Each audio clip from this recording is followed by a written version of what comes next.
دو نہیں ایک پاکستان کا جو نعرہ ہے وہ تبھی پورا ہو سکتا ہے جب میرا کے پی کے کا وہ پٹھان یا ہزارے وال پگڑی پہن کے، دستار پہن کے، داڑھی رکھ کے، پانچے ٹخنے سے اوپر کر کے، ویسٹ کوٹ پہن کے جب کسی چوک چوراہے سے گزرے گا تو اس کو بھی وہی پروٹوکول دیا جائے گا جتنا ایک پینٹ کوٹ اور ٹائی پہننے والے کو دیا جاتا ہے، تو میں سمجھوں گا پاکستان خود مختار ہو چکا ہے۔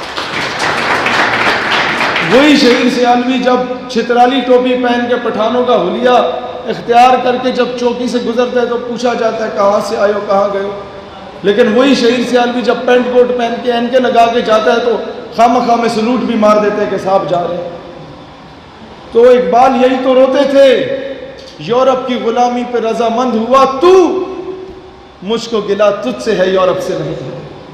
جب تک یہ سی وی لے کے آپ لوگوں میں سے جو نوجوان ہیں، بھائی جان مجھے بتاؤ نا، جب تک سی وی لے کے ایم این اے کے پاس نہیں جاتے یا کسی دفتر میں نہیں جاتے کہ جناب میں آپ کا نوکر بننا چاہتا ہوں، میں آپ کے بوٹ پالش کرنا چاہتا ہوں، میں آپ کی نوکری کروں گا، میں آپ کی خدمت کروں گا، میں آپ کی چاپلوسی کروں گا اور میں بہت اچھی چاپلوسی کر سکتا ہوں باقیوں کی نسبت، تب تک کیا وہ آپ کو نوکری پہ رکھے گا؟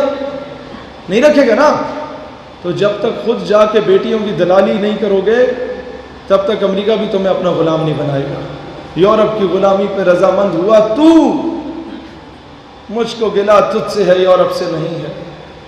اگر وقت پہ نقیب اللہ محسود کے قاتلوں کو کیفر کردار تک پہنچا دیا جاتا تو آج میرے کے پی کے میں آگ نہ لگ رہی ہوتی۔ اگر وقت پہ جب پہلا ڈرون اٹیک فاٹا میں گرایا گیا اس کے اگلے دن نیٹو کی سپلائی کو روک کے اس کے کنٹینر کو آگ لگا دی جاتی تو دنیا ہمیں بغیرت نہ کہتی۔ اگر وقت پہ جب انٹرنیشنل کورٹ آف جسٹس میں جا کے کلبھوشن یادو کا سٹے آرڈر لے لیا ہندوستان نے، اس کے اگلے دن اے پی ایس پشاور کے سامنے اسے پھانسی کے پھندے پہ لٹکا دیا جاتا تو دنیا پاکستانی قوم کو غیرت مند قوم سمجھتی، بیکاری نہ سمجھتی۔ ابھی نندن کو بھیجنے کے عوض کرنل حبیب کو یا افضل گرو کی میت کو ہی واپس منگوا لیا جاتا جو 23 سالوں سے ہندوستانی جیل میں سڑ رہے، تو کم از کم دنیا ہمیں غیرت مند قوم کہتی۔ ہم نے جیتی ہوئی جنگیں میزوں پہ ہاری ہیں، ڈپلومیسی زیرو ہے۔ آج بھی اور آج سے پہلے بھی کشمیر کے نام پہ جو لوگ ڈیبیٹ کرنے کے لیے انٹرنیشنل فورمز پہ گئے وہ سب الو کے پٹھے سفارشی گئے، وہ سفارشی ٹولا گیا، یہ منسٹرز کے بھانجے بھتیجے گئے۔ اور ہوا کیا کہ جب انٹرنیشنل فورم پہ آپ کیس لڑتے ہیں کہتے ہیں وہ کشمیر میں بڑا ظلم ہو رہا ہے، زیادتی ہو رہی ہے، او ہو، انڈیا کہتا ہے یہ نہ کرو، تم مجھے بتاؤ فلان ریزولوشن کے مطابق کیا ہے، فلان ریزولوشن کے مطابق کیا ہے، یہ کیا ہے، وہ کیا ہے، اس قانون کے مطابق کیا ہے، تو ہمارا بندہ کہتا ہے یہ تو مجھے نہیں پتا لیکن ظلم بڑا ہو رہا ہے۔ او بھائی جان یہ باتیں پنڈ دیہات میں ان پڑھ لوگوں کے سامنے کر لو وہ مان لے گا، آپ نے جب انٹرنیشنل سطح پہ جانا ہے تو اس کیلیبر کی جا کے بات کرنی ہے۔ یہی وجہ ہے کہ ہم کشمیر کا سودا کرائے۔ عافیہ صدیقی کی بہن ہمیں کہتی ہے کہ مشرف نے ایک مرتبہ بیچا تھا، خان اور نواز نے بار بار بیچا اس کا نام۔ میں نے کہا وجہ کیا ہے؟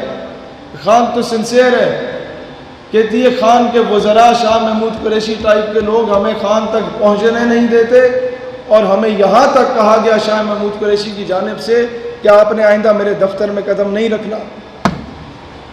جب اوپر نو ڈاؤٹ وزیر اعظم پہ فی الحال مجھے شک نہیں ہے لیکن جو سائیکوفینٹس اراؤنڈ ہیم وہ تباہ کریں گے، اس ملک کو تباہ کریں گے۔ انہوں نے مشرف کو بھی تباہ کیا تھا، انہوں نے غریب کو بھی تباہ کیا تھا۔ مولویوں کو اٹھا کے ان کا سافٹ ویئر تبدیل کر دیتے ہیں ہمارے حکومت کے لوگ۔ اسی طریقے سے وہ عبد الشکور نامی قادیانی جو ملک سے باہر دفع ہوا تھا اس کو ڈونلڈ ٹرمپ کے سامنے پیش کرنے والے سلمان تاثیر کا بیٹا جو پاکستان کے آئین اور قانون کے خلاف ڈونلڈ ٹرمپ کے سامنے بکواس کر رہا تھا اور دنیا میں پاکستان کو ذلت کا نشان بنا رہا تھا، آج تک اس کی نیشنلٹی کینسل نہیں کی گئی۔ کیا یہ انصاف کا دورہ معیار نہیں ہے؟ کیا یہ انصاف کا دورہ معیار نہیں ہے کہ ہم ناموس رسالت کے لیے اٹھتے ہیں تو ہر دوسرے دن ہمارے گھر کے باہر جناب کبھی آپ کا ایک ایجنسی کا بندہ کھڑا ہوتا ہے، کبھی دوسری کا کہ ملک کی جو ہے وہ بقا خطرے میں ہے. لیکن وہ میرا جسم میری مرضی والی عورتیں جب نکلتی ہیں 12-14 عورتیں نیند بنانا حالت میں، تو ڈپٹی کمشنر صاحب جو ہوتے ہیں وہ سب سے پہلے ان کے استقبال کے لیے کھڑے ہوتے ہیں، madam how can I help you. کیا یہ انصاف کا دورہ معیار نہیں ہے؟ مجھے بتاؤ نا، کب تک یہ آدھا گھنٹہ کھڑے ہونے سے کشمیر آزاد ہوا کبھی؟ مجھے بتاؤ اگر ہوتا ہے میں 1 گھنٹہ کھڑا ہوتا ہوں تاکہ ساتھ فلسطین بھی واپس لے آؤں. نہیں ہوگا. میں کہتا ہوں نہ ہوا آدھا گھنٹہ بیٹھ کے احتجاج کر لو کشمیر مل جائے گا، نہ ہوا آدھا گھنٹہ لیٹ کے احتجاج کر لو کشمیر مل جائے گا. لیکن پھر بھی نہ ہوا. خان صاحب آدھا گھنٹہ امت کے سامنے مرغا بن جاؤ کہ اب محمد بن قاسم نے نہیں آنا، اب ٹیپو سلطان یا نور الدین زنگی نے نہیں آنا، اب ہم لوگ گانے گا کے ڈھول بجا کے کشمیر آزاد کرائیں گے، انڈیا جا جا کشمیر سے نکل جا. میں نے کہا اس طرح نہیں نکلے گا، ایک اور ترانہ بناؤ، انڈیا دفع ہو جائے کشمیر سے نکل جا، شاید نکل جائے. وہ کشمیری مائیں ہم سے پوچھتی ہیں وہ کب تک ہمارے نام کو بیچو گے؟ ہمارا بچہ جب بازار میں نکلتا ہے تو ہندوستانی فوج اسے گریبان سے پکڑ کے پوچھتی ہے، آگے وہ پاکستان سے خالد بن ولید کے وارث، آگے وہ طارق بن زیاد کے وارث کشتیاں جلا کے پاکستان سے. وہ کہتی ہے بیٹا مجھے پتا ہے تم لوگ بڑے مجبور ہو، لیکن تم تقریریں بڑی اچھی کرتے ہو، مجھے بتاؤ نا میں اس سے کیا جواب دوں؟ تمہاری تقریر لا کے سناؤں یا تمہارے وزیر اعظم کی تقریر لا کے سناؤں؟ دوستانے سے بتا، یہ جب بیک گراؤنڈ میں یہ لگتا ہے اس کا مطلب ہے کہ آپ ذرا ختم کریں.